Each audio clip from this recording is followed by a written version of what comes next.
Good morning.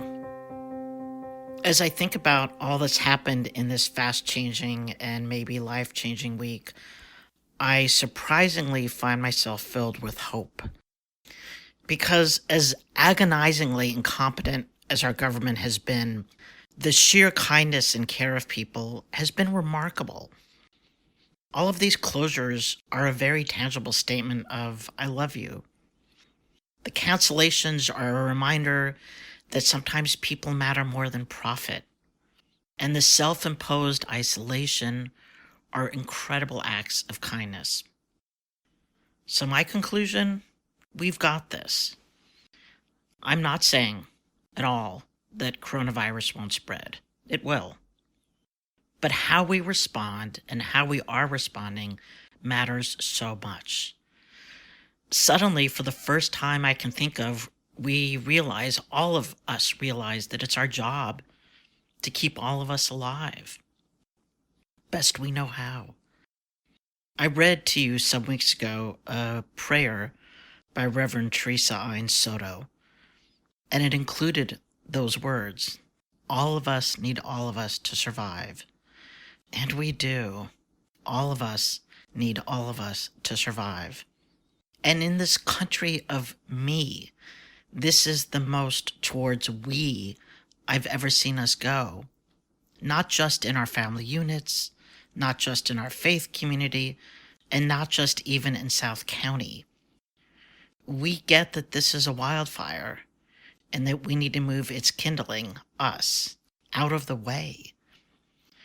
We get that our actions matter in ways perhaps that we've never even imagined. Because the really hard reality is that people will die. People will die. But how many, or rather how few, that's the part we have some control over. There's the very practical, follow all the CDC and state recommendations, do all that is being asked to control the spread. Because all of us need all of us to survive. I'll be calling many of you this week, especially those of you that are an older adult or have a chronic condition. And if you don't fall in that category, and if you want to call anyway, absolutely let me know. Because I'll be asking, how are you? Are you ready? Do you have what you need? Some of this is pastoral, because the truth is that some of us are alone and afraid. And some of us are together and afraid. Some of us have little ones or aging parents to care for. And some of us still have to go to work, whether for mere survival or because the role demands it. And I'm not only worried about our survival. When I speak of us, I mean those too without secure housing or food. I mean those without health care or who just lost most of their income because their place of employment closed. I mean those still working, sometimes on the front line of this pandemic.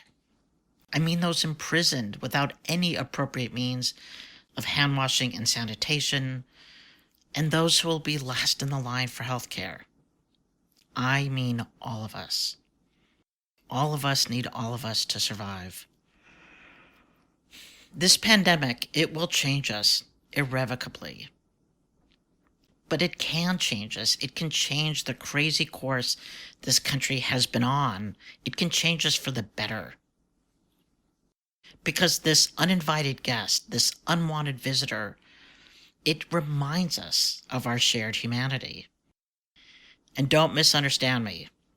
I want this virus to disappear as soon as it can. And I do not in any way think it's the universe or God punishing us for something. But it is teaching us and changing us. It's too early to know how. Maybe we'll figure out how to travel less and stay closer to home more. Maybe we'll shift closer to the natural world. Maybe we'll learn to get up each morning able to breathe and find that that's enough. What I believe and what I hope continues to happen is that this crisis continues to foster connections between us, and that we recognize that everyone has that same desire and that same right to live safely. All of us need all of us to survive. This is the core. This is the very core of our seventh principle, that we are made of this huge and complex interdependent web, a web being made visible right now.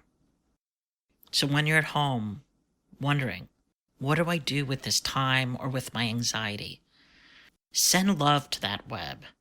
Love in the form of prayers, love in the form of emails to lawmakers pushing for important relief and regulation, love in the form of calls and emails to ACI and Wyatt, checking on the status of those imprisoned there, love in the form of emails to Amor and other support organizations asking what you can do to help, and of course, love to each other.